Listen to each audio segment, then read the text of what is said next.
Rocket में घूम घूम कर अपना दिल बहलाती है, इसीलिए तो नारी महान कहलाती है। अरे बेटियां तो वंश बढ़ाती है, आप लोग को जागरूक होना पड़ेगा। बेटा तो एक कुल का नाम रोशन करती है, तो बेटियां दो दो कुल का नाम रोशन करती है।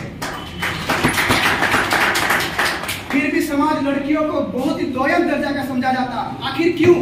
आप लोग में जागरूक नहीं है। पहले अपने आप को जागरूक कीजिए, उसके बाद अपने परिवार को जागरूक कीजिए, उसके बाद हमारा धीरे धीरे समाज जागरूक होगा और देश सुधर जाएगा। यहाँ तक तो भारत के महान कवि मैथिली शरण गुप्त ने भी क्या खूब कहा है नारियों के बारे में कि आंचल में दूध और आंखों में पानी, कि आंचल में दूध और आंखों में पानी। हाय अल्लाह, तेरी यही कहानी। हमारे देश का दुर्भाग्य है कि जब 1951 में सर्वे हुआ था तो भारत में लिंगानुपात सिर्फ 943 था। ये हमारा दुर्भाग्यवश है कि हमारा लिंगानुपात बढ़ नहीं रहा दिन ब दिन। हमारी शिक्षा का इतना बढ़ चढ़कर अभियान चलाया जाता, फिर भी लिंगानुपात में वृद्धि क्यों नहीं है? क्योंकि हम लोग में जागरूक नहीं है। पहले अपने आप को जागरूक करना पड़ेगा, उसके बाद अपने परिवार को सुधारिए, उसके बाद अपने समाज को सुधारिए। आज शिक्षा की सुविधा होने के बावजूद भी हमारा समाज जागरूक नहीं है। जरा अपने सोच को बदलिए। यदि बेटी नहीं रही तो बहू कहां से लाओगे? अपने आप को पहले बदलिए, उसके बाद समाज बदलेगा।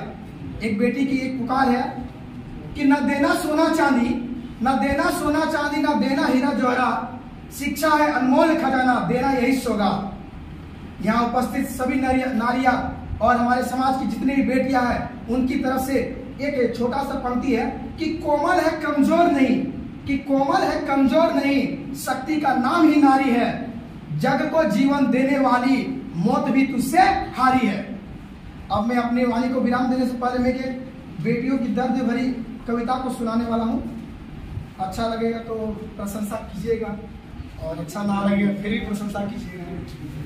ये मेरा दर्द नहीं है, ये पूरे भारत देश की, पूरे संसार की बेटियों का दर्द है। उस कविता को मैं दोहराना चाहता हूँ कि मैं एक बेटी के लिए कुछ बोलना चाहता हूँ। मैं नहीं बोल रहा, मैं एक बेटी के लिए बोल रहा। आप लोग के बारे में जितने हैं सारी बेटी है, नारियां है, उन लोगों की तरफ से एक कविता प्रस्तुत कर रहा हूँ। मैं देश की बेटी हूँ, माटी का कर्ज चुकाऊंगी।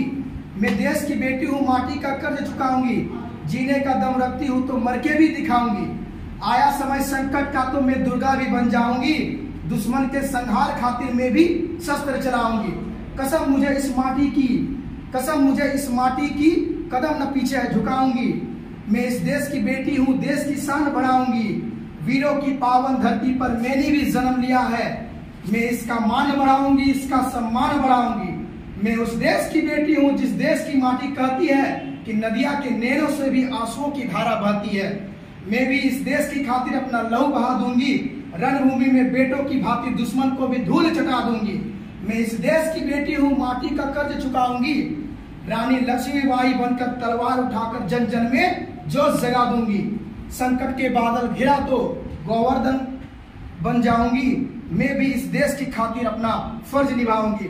वादा है मुझे इस देश से, न मैं अपना कदम पीछे हटाऊंगी, न कभी मैं अपना पीछे झुकाऊंगी अपना कदम को। मैं आपको बताना चाहता हूं, आज भी समाज में बेटियों को बड़ी हीन दृष्टि से देखा जाता है। उन लोगों को कहा जाता है केवल तुम घर की चार दीवार में ही रहो, और लेकिन बेटे को क्यों नहीं बोला जाता है? मान लीजिए आपका घर में कोई बहन होगी, 1 घंटा के लिए यदि मोबाइल चला रही होगी तो उसको अनेक सारे लोग उसको ताक झांक करते हैं कि बेटी क्या कर रही है 1 घंटा, लेकिन बेटे को क्यों नहीं पूछा जाता कि वो घंटा नेट पर इंटरनेट पर क्या कर रहे हैं? आज समाज में यदि लड़की छोटी कपड़े पहनकर यदि निकल गई मार्केट में तो लोग बोलेंगे ये अपनी घर का इज्जत नीलाम करने वाली है। लेकिन लड़कों को क्यों नहीं बोला जाता कि अपने नजर को पहले अपनी नजर को सुधारो, अपने नजर के कुकर्म वाली नजर को अपने हटाओ पहले। अंतिम पंक्ति का मैं अपनी वाणी को विराम देता हूं।